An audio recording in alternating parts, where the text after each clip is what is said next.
নমস্কার, আশা করি সকলে ভালো আছেন। সুনন্দিতার রান্নাঘরে সকলকে স্বাগত।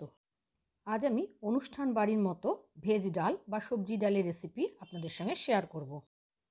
রেসিপিটা প্রথম থেকে শেষ পর্যন্ত দেখার অনুরোধ জানিয়ে শুরু করছি।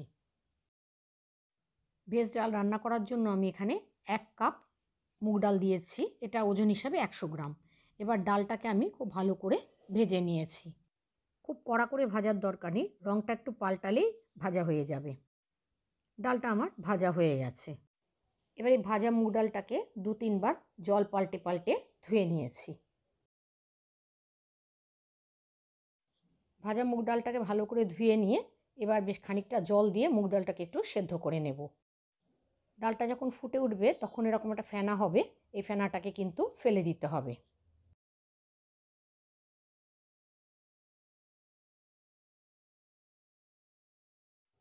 তারপর 1/2 টিস্পুন হলুদ গুঁড়ো আর কিছুটা লবণ দিয়ে ডালটাকে আমি সেদ্ধ করে নিয়েছি। সেই সঙ্গে 2টো কাঁচা লঙ্কা চিড়েও দিয়ে দিলাম। ডালটাকে সেদ্ধ করার জন্য কড়াইটা ঢাকা দিয়ে দিয়েছি। অবশ্যই এটা আপনারা প্রেসার কুকারেও করতে পারেন। দেখুন ডালটা আমার সেদ্ধ হয়ে গেছে। ডালটাকে এরপর আমি একটু কাটা দিয়েছি। ডালটার টেক্সচারটা এইরকম হয়েছে।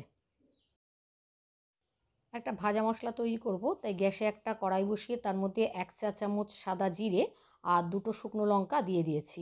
এবার এই জিরে আর শুকনো লঙ্কাটাকে একটু ভেজে নেব। মশলাটা ভাজা হলে এটাকে ঠান্ডা করে একটা গুঁড়ো করে নেব।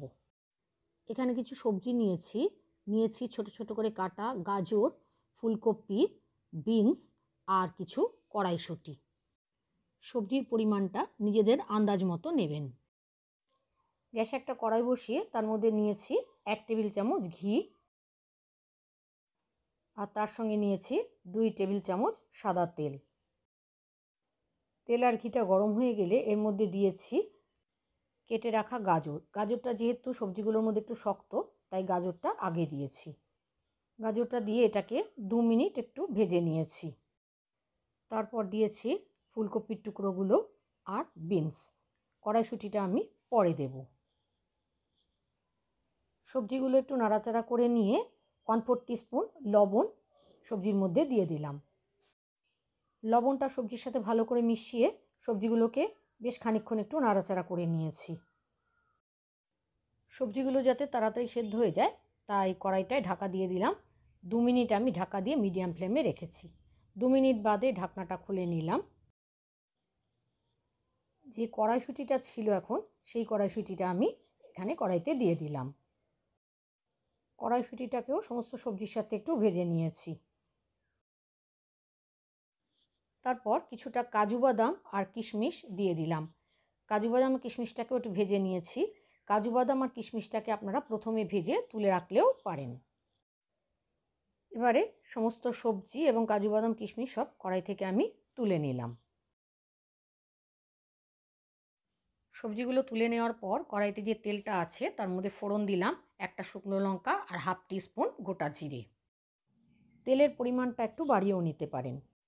এবার ফোড়নটাকে আমি একটু ভেজে নিয়েছি। ফোড়নটা ভাজা হয়ে গেলে এখানে দিয়েছি 2 চা চামচ আদা বাটা। এবার আদা বাটাটাকে একটু তেলের সাথে মিশিয়ে নিয়ে তারপর দিয়েছি একটা টমেটো, আমি ছোট করে কুচিয়ে রেখেছি সেই টমেটো কুচিটা। টমেটোটা যখন গলে গেছে, আদা টমেটোর কাঁচা গন্ধ চলে গেছে, তখন দিলাম 1/2 চা চামচ জিরে বাটা আর 1 চা চামচের একটু বেশি চিনি। চিনিটা সম্পূর্ণ অপশনাল।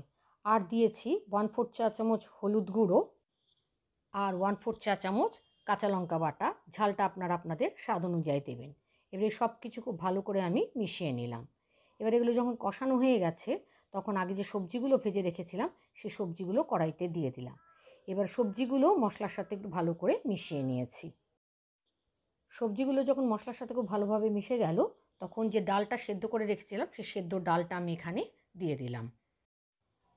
এবার ডালটাকে সমস্ত সবজির সাথে খুব ভালো করে মিশিয়ে নিয়েছি। এখানে ডালটা কিন্তু বেশ ঘন রয়েছে, এই জন্য আমি এটাকে পাতলা করার জন্য অল্প জল দিয়ে দিলাম।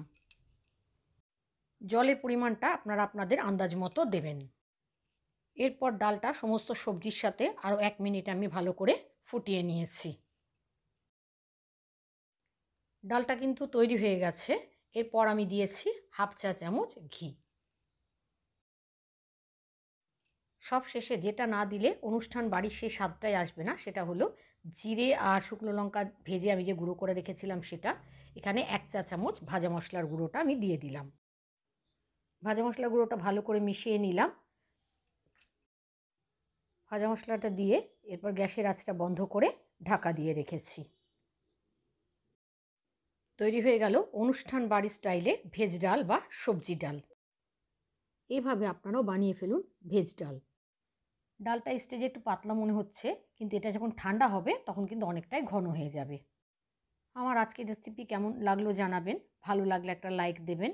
আর আমার চ্যানেলে নতুন বন্ধু হলে সাবস্ক্রাইব করে পাশে থাকা বেল বাটনটা ক্লিক করে দেওয়ার অনুরোধ রইল। যারা ফেসবুক থেকে দেখছেন তাদের আমার চ্যানেল ফলো করার, আর যারা ইউটিউব থেকে দেখছেন তাদের আমার চ্যানেল সাবস্ক্রাইব করে পাশে থাকা বেল বাটনটা ক্লিক করে দেওয়ার অনুরোধ রইল। আজ তাহলে এখানে শেষ করছি। আবার আসবো নতুন কোনো রেসিপি নিয়ে। ততক্ষণের জন্য সকলে ভালো থাকবেন, সুস্থ থাকবেন। ধন্যবাদ।